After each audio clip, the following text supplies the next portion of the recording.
com Empatia. Saúde com Empatia. Entrevistas com os melhores profissionais. Informações e dicas para uma vida saudável. Está no ar. Programa Saúde com Empatia.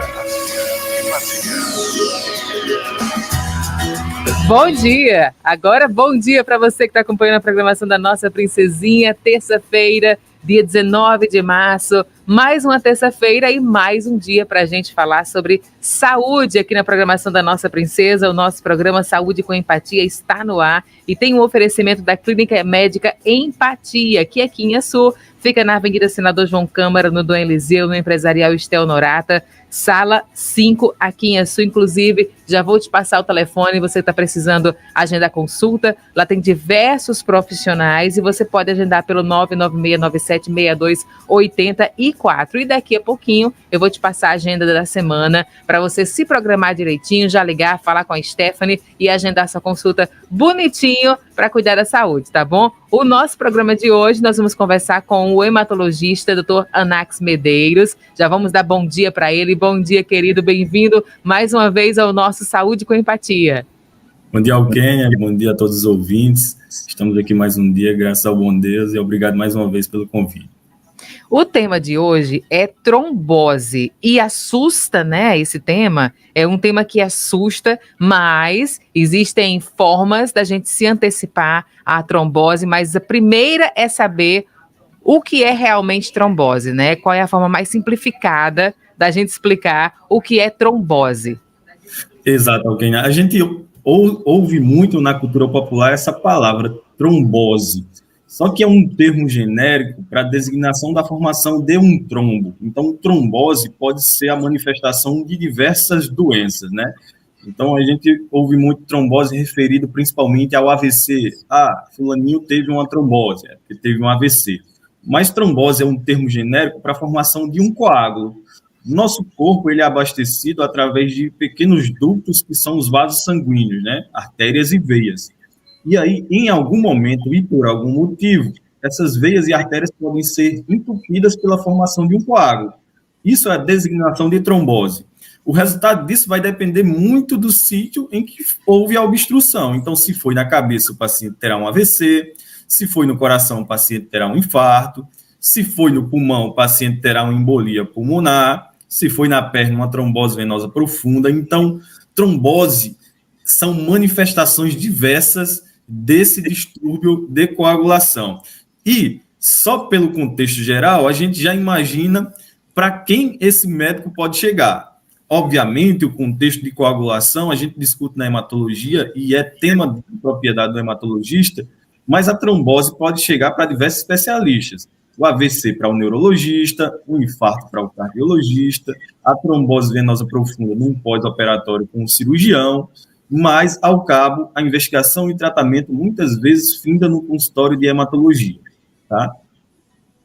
Então, é uma doença que, a princípio, a gente começa a tratar pela hematologia. Exatamente. A depender da manifestação, muitas vezes eles chegam primeiro em um outro especialista. E aí o tratamento imediato e a investigação posterior, né, é feita por nós hematologistas. Exatamente por conta disso.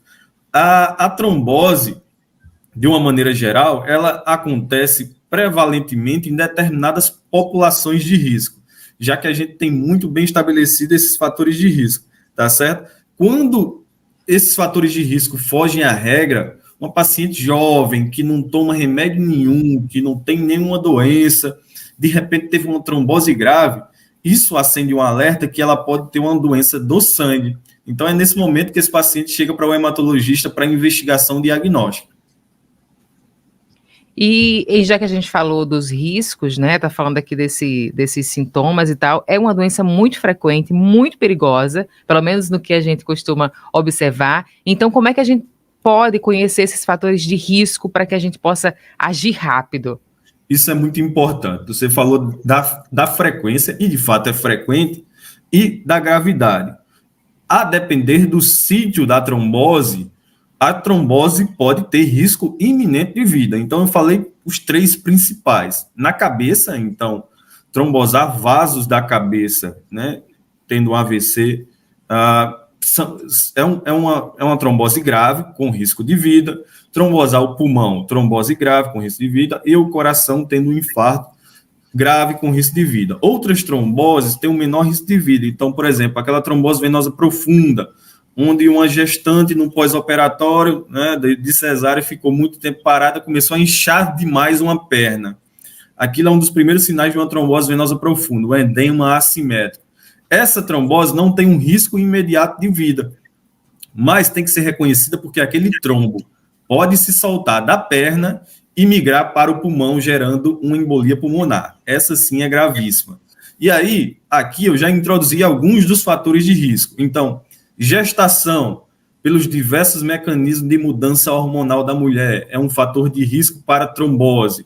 Pós-operatório, justamente porque você fica mais restrito, sente dor, tem medo de se mexer, fica mais restrito ao leito. Então, o sistema sanguíneo fica parado, o fluxo sanguíneo, porque você fica muito tempo parado, né? E é exatamente por isso que hoje os pós-operatórios imediatos preconizam a deambulação precoce. Às vezes, ali no primeiro dia, você operou, o médico, o fisioterapeuta já está orientando a você começar a andar pelos corredores dos hospitais para não ter uma trombose, né? Uma coisa muito frequente de fator de risco e muito discutida, hormônios.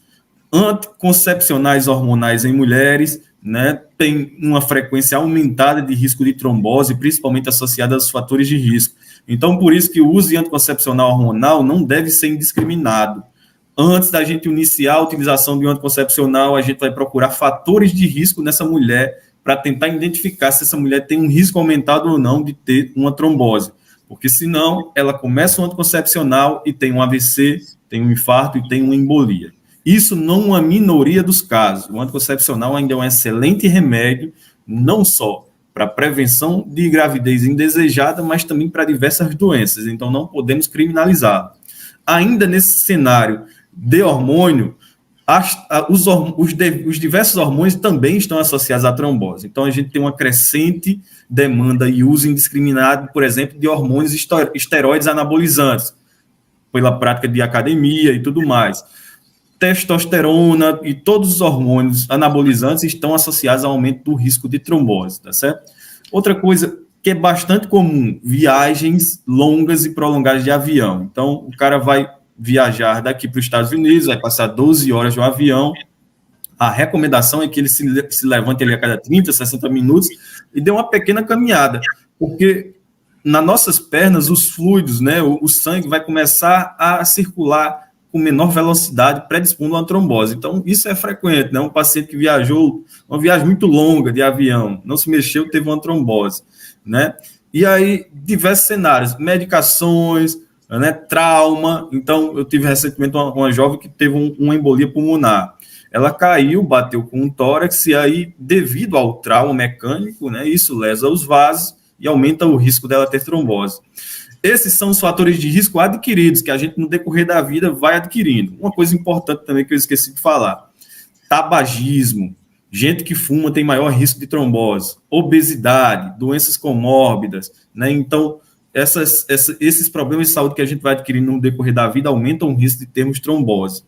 Adquiridos, isso eu posso mudar. O paciente começa a ter um hábito de vida mais saudável, para de fumar, começa a se movimentar, praticar atividade física, mas eu tenho fatores de risco imutáveis, que é quando eu nasço com uma predisposição de ter trombose. Independente do que eu deixe de fazer ou faça, esse paciente pode vir a ter trombose e diversas tromboses.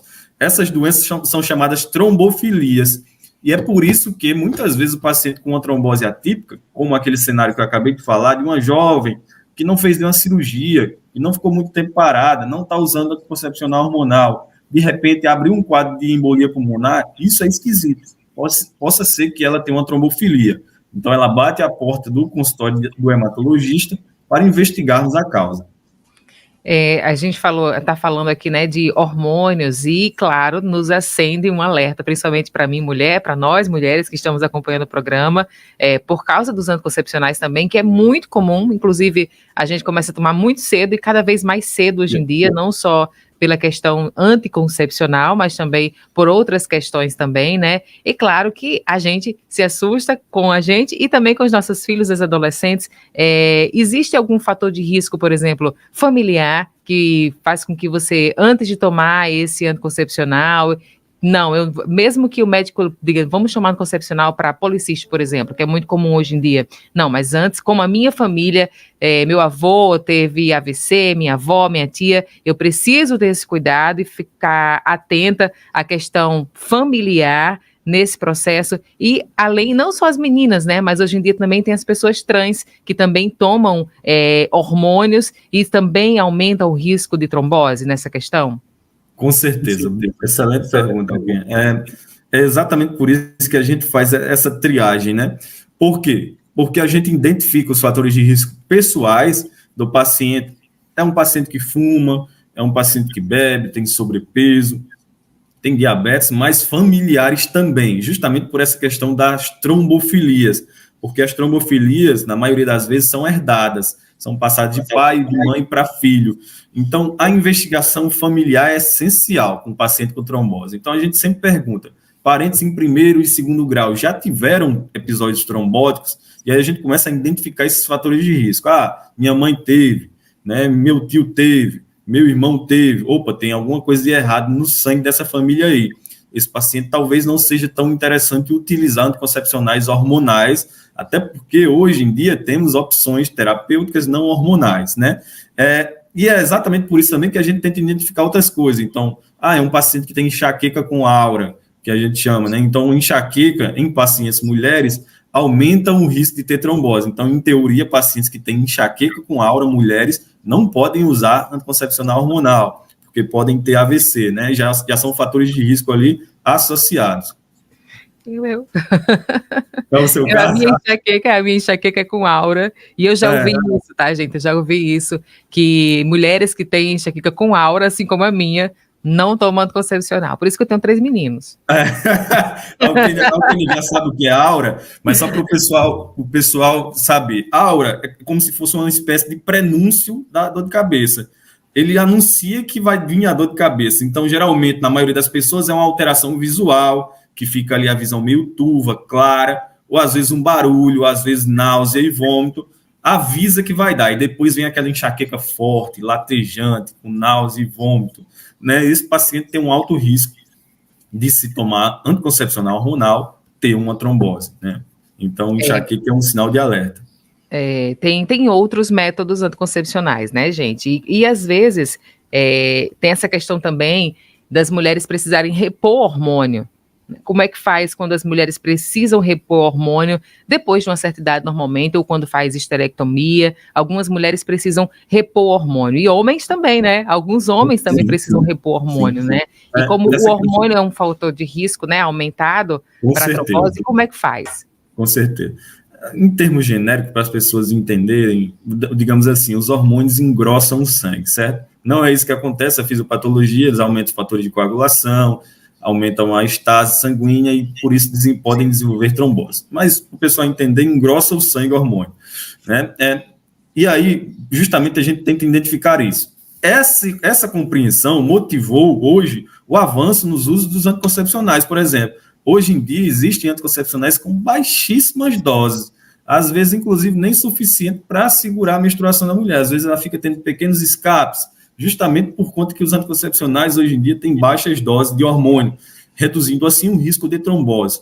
Outros nem são mais anticoncepcionais orais combinados, com estrógeno ou progesterona, às vezes usam só progesterona isolada, né? E aí, quando a gente precisa repor esses hormônios em homens ou mulheres, a gente tenta identificar esses fatores de risco, todos que eu falei, para minimizar a chance de dar errado. Minimizar. Na medicina, nem sempre, nem nunca. Então, não quer dizer que eu identifiquei que a mulher não tem nenhum fator de risco, vou utilizar um anticoncepcional, vou repor um hormônio pós-menopausa, ela não vai ter uma trombose. Se olhar em bula do remédio, vai dizer que existe um risco, sim, de desenvolver uma trombose. Mas, obviamente, se o médico decide usar, os riscos superam o benefício. Então, é bom que o paciente esteja informado, justamente para a gente se precaver, né? Mas, mesmo assim, sem nenhum fator de risco, o uso dos anticoncepcionais, dos hormônios de uma forma geral, podem desenvolver tromboses naquele paciente, tá certo? E aí, uma vez desenvolvendo uma trombose, nunca mais essa mulher ou esse homem pode usar anticoncepcionais hormonais. Isso é, inclusive, um dos cenários que o hematologista mais indica, o DIU de cobre, por exemplo, né? O paciente chega com uma história de trombose no meu consultório, ele já sabe que não vai mais poder usar hormônio, e um dos métodos muito seguros, né, e muito eficazes é o DIU de cobre, que é isento de hormônio, né? Uhum. E tem os meninos também que acabam usando, como você falou, asteroides, né? E aumentando a testosterona, que também agrava, né, o risco de trombose. Isso. De uma maneira geral, o uso de esteroides anabolizantes, eles são prejudiciais por diversos motivos. Desregula o eixo hipófise, hipotálamo e testículo, né? E para compensar isso depois dá trabalho, muitas vezes as pessoas nem recuperam isso, né? Além do aumento do risco cardiovascular. Justamente por essa ascensão, né? Por essa popularização, é altíssimo o índice de incidência de usuários ocasionais de esteroides que fazem academia no Brasil, altíssimo, é surpreendente os dados, e exatamente por essa popularização tem surgido inúmeros casos de trombose em homens, né? Então jovens aí infartando, né? Ficam culpando outras coisas aí, demonizando, vacina isso, vacina aquilo, aí você vai se aprofundar num caso, é um jovem que praticava academia, que usava regularmente hormônios esteroides anabolizantes, né? Então, justamente esse cuidado aí de não se envolver com esse tipo de coisa sem indicação médica é que previne uma complicação grave, como um infarto agudo do miocárdio num jovem de 20, 30 anos, o que é catastrófico, né? Doutor Anax, e com relação à alimentação? A gente sabe que hoje em dia a gente nem sabe, né, quando a gente está tendo acesso, na maioria das vezes, quando a gente está se alimentando, na maioria das vezes, de algum alimento que tem hormônio, como, por exemplo, a gente ouve falar, né, que colocam-se muito hormônio em frangos, muito hormônio em determinados alimentos, principalmente proteínas, e que isso estaria causando determinadas doenças, principalmente em mulheres, e antecipando o início da menstruação, né, e antecipando também a andropausa nos homens. Então, e o alimento, né? Como é que a gente pode se prevenir? O que a gente pode comer? Como é que a gente pode usar isso a nosso favor com relação à trombose? Olha, isso é uma coisa inevitável, porque o mundo está cada vez mais populoso e menos terras para se plantar, né? Menos oferta. Então, inevitavelmente, vai se precisar usar essas coisas nos alimentos para aumento de produtividade e ter comida para todo mundo. E é um grande problema, porque justamente a gente não consegue controlar isso. Não existem estudos para dizer que determinados alimentos têm mais hormônios do que outros e devem ser evitados. Não existe. De uma forma geral, quando o assunto é trombose, a orientação é alimentos de maneira saudável.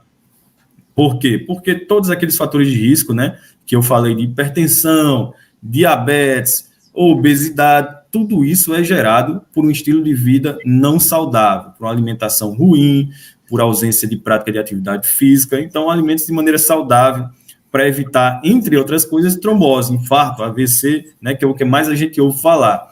Né? Comidas com baixo teor de gordura, com pouca caloria, né, se hidratar bastante, né, menos industrializados e embutidos. Então, a gente, às vezes, endemoniza muito o frango, mas é aquela pessoa que gosta muito de salsichas, de salame, daquelas coisas enlatadas, né, e que muitas vezes são bem mais prejudiciais pelo alto índice conservante, de sódio, de gordura que tem naqueles alimentos. Agora são 7h16, vamos dar uma pausa aqui na nossa conversa com o Dr. Anax para a gente passar a agenda da semana lá na Clínica Empatia. Hoje é terça-feira e tem atendimento com a doutora Cris Confessor, que é dermatologista. À tarde tem exame eletrocardiograma, que é muito importante. Também tem à tarde a psicóloga Beatriz Freitas e o clínico geral, Dr. Rudá Moraes. Na quarta-feira tem atendimento com o psiquiatra, Dr. Lídio Anderson, também com o fisioterapeuta, doutor Ailton Barbosa, a psicopedagoga, doutora Larissa Tavares, atende também na quarta-feira à tarde, e à tarde também tem atendimento com a psicopedagoga doutora Larissa. Na quinta-feira tem atendimento com a doutora Érica Damasceno, que é fisioterapeuta pélvica, também com a psicóloga doutora Beatriz Freitas, com a psicóloga doutora Carla Raquel e com o clínico geral doutor Joilton Cunha. Esse atendimento é online. Na sexta-feira tem atendimento com o hematologista doutor Anax, inclusive você já pode ligar agora para agendar essa consulta.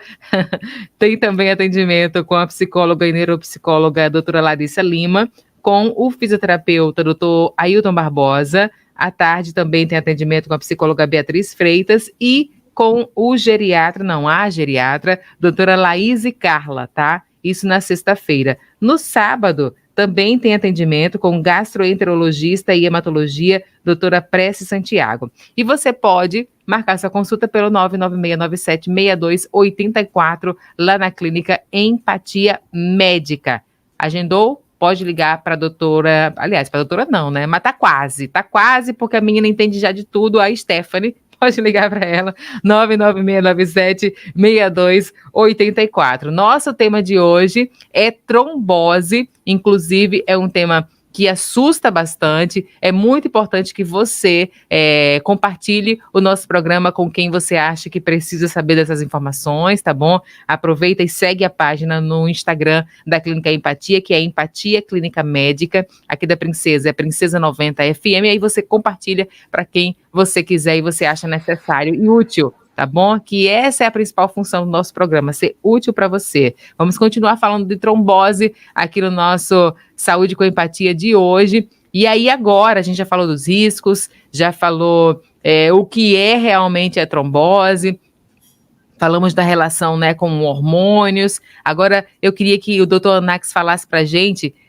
como é que a gente pode suspeitar de uma trombose, né? A gente falou aqui da dor de cabeça, mas aí mais como antes, né? Como um sintoma, como um risco. E agora eu queria que você falasse como é que a gente pode suspeitar, né, que a gente está ou que a gente tem o risco de desenvolver uma trombose, ou que a gente está com a trombose. Muito bem. As tromboses mais clássicas são de fácil reconhecimento geral, até porque fazem parte de campanhas de saúde. Então, se a trombose ocorre na coronária, no vaso cardíaco, você tem um infarto, você vai ter dor torácica, compressão, sensação de angústia, né? Mas eu acho engraçado, você falou muito simples, assim, não, você tem um infarto. coisa básica. Se eu tivesse assim, você vai ter infarto. Então, os sintomas do infarto são de conhecimento geral. Da mesma maneira que o AVC. Então, se a trombose ocorre no sistema nervoso central, o AVC são aqueles sinais clássicos. Você para um lado do corpo, desvio de rima labial, a boca entorta, você começa a ter dificuldade de falar, né, dores de cabeça, esses são sinais de AVC. Falando um pouco da trombose venosa mais comum, que é a trombose venosa profunda, a gente inclusive já citou aqui. Qual o principal sinal que você está tendo uma trombose venosa profunda? Dor na perna e edema assimétrico. Você olha para a sua perna e de repente ela está muito mais inchada do que outra e dói. A panturrilha incha, pode alterar inclusive a coloração, ficar mais avermelhada, engurgitada. Esses são sinais de uma trombose venosa profunda, né? Todos têm exame específico para detectar um AVC, uma tomografia de cabeça, um infarto, eletro. Na TVP, precisa de um ultrassom Doppler para detectar imediatamente aquele trombo, né? A outra trombose não tão rara é justamente a embolia pulmonar.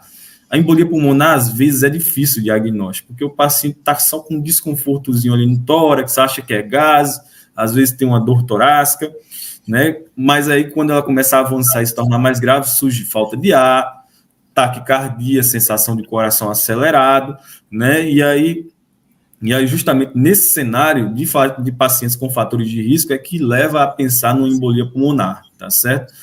Algumas tromboses têm sinais muito inespecíficos. Então, se não pensarmos nela, sempre que esses sinais surgem, pode passar um diagnóstico grave, como, por exemplo, uma embolia pulmonar, tá certo? Agora são 7h22, a gente está quase no finalzinho do nosso programa, mas eu queria que a gente falasse rapidinho sobre tratamento, que é o principal que a galera quer saber, né? Tem tratamento, a gente conseguiu falar sobre os riscos, sobre, né, os sintomas, mas aí tem que falar também do tratamento, né? Tem tratamento, além da cirurgia, porque a cirurgia a gente sabe que tem, mas aí já é mais para frente, né? Mas além da cirurgia, tem tratamento? Isso. Quando a trombose ocorre em leitos venosos, como a trombose venosa profunda e a embolia pulmonar, geralmente é utilizado o anticoagulante. Ali, inicialmente, é heparina, então, no hospital, o paciente fica tomando as injeçõezinhas, depois vai para casa tomando o anticoagulante oral em comprimido, né? Quando ocorre em leitos arteriais, então, no infarto e AVC, às vezes a gente precisa dissolver esse trombo o mais rápido possível, então, usa os trombolíticos, né? E aí, falando justamente nisso, né, eu recordei de uma coisa que a gente acabou esquecendo. No paciente de risco, tem uma coisa também que identifica um paciente com fatores de risco para trombose e trombofilia, que são perdas gestacionais. Frequentemente, chega pacientes, mulheres, com 3, 4 perdas gestacionais, aborto de repetição para investigação de trombofilia. Então, melhor do que tratar é prevenir. Quando a gente identifica esses fatores de risco, a gente já começa a pesquisar se esse paciente tem um aumento do risco para começar a anticoagular, por exemplo, depois de uma pequena trombose, para que ela não tenha uma grande trombose, né, que traga risco de vida para ela, né, risco iminente de vida. O tempo do anticoagulante vai variar de paciente para paciente. Geralmente, após uma trombose, 3 a 6 meses, tomando remedinho, o trombo se dissolve e o paciente fica bem. Mas alguns pacientes precisam usar indefinidamente, para o resto da vida, o anticoagulante. Então, esse julgamento clínico geralmente é feito justamente por nós hematologistas. Agora são 7h24, ó, eu já pensei aqui numa pessoa que teve gestação com trombofilia e teve também, tem enxaqueca com aura, já teve aborto, e eu vou compartilhar com essa pessoa agora esse programa, porque com certeza ela precisa de dar consulta com o doutor Max Medeiros, que é hematologista. E se você conhece alguém também... Se você conhece alguém também, identificou fatores de risco, você manda também esse programa para essa pessoa. Doutor Nax, obrigada pela sua participação, pelo nosso programa. Já pensei aqui em outros programas para a gente falar, para a gente legal, conversar. E aí, com certeza, a gente vai contar com a sua participação em mais um Saúde com Empatia. Obrigada por hoje. Muito obrigado. Obrigado a todos pela paciência, por ter nos ouvido, a todos os ouvintes. E para vocês que fiquem todos com Deus. Muito obrigada pela companhia de hoje. Não esquece, compartilha com quem você acha que precisa dessas informações aqui no nosso programa de hoje. Agora, 7h25, nosso programa fica por aqui. Fiquem todos com Deus. Uma excelente terça-feira e até a próxima terça com mais um Saúde com Empatia aqui na sua Princesa 90 FM.